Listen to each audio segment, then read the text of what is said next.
Now, this is just a stunning story. Democratic Chicago Mayor Lori Lightfoot, she's catching heat for apparently deciding to only grant interviews to black or brown journalists.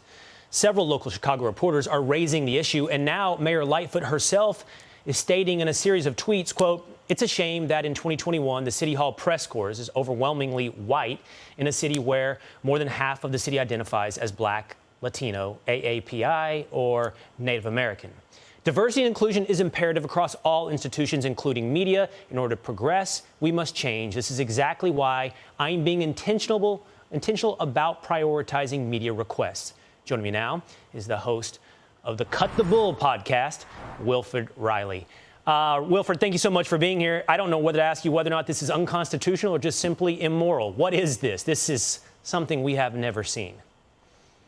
Well, I think it's obviously very unusual for a powerful elected official to say openly that they're only taking media interviews from reporters with one racial background. I mean, and a lot of stuff that's being billed, as I think Lightfoot is billing this as anti-racist, actually seems very disturbingly neo-racist. It seems like we're returning to a focus on race almost everywhere. Obviously unusual. Can't see this as a good thing. I also have some practical questions, a la, I'm from Chicago. That's a very diverse city. What counts as white? Would an Armenian guy qualify? An Arab American person? Italian Chicago guy? Questions remain, but I'm surprised by the move and hope she moves on from it. Really, really good questions. And I like how you phrase that. This is neo-racism. I want to get to a second story with you in just one moment, but where is this heading, Wilfred? Where is this taking us, this neo-racism? It appears to be taking us back to a time where we inherently are supposed to embrace tribes based upon our very shallow differences, based upon our skin color. Is that what we're doing? We're going back to a time of tribalism?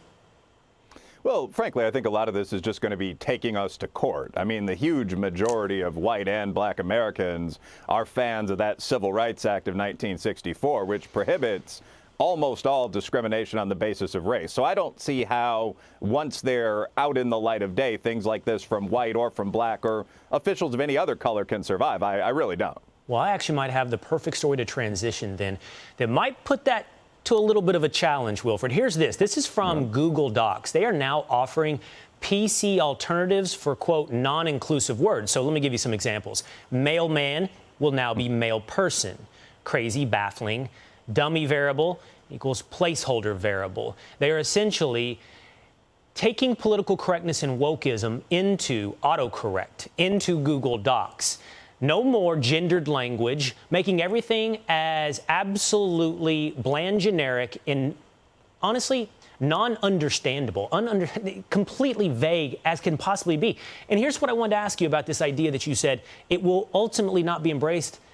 You're absolutely right. This isn't, when you look at polls, this woke craziness, it's not popular. These are kind of propositions adopted by something like 5% of the population, but they are also the 5% that's absolutely driving public discourse.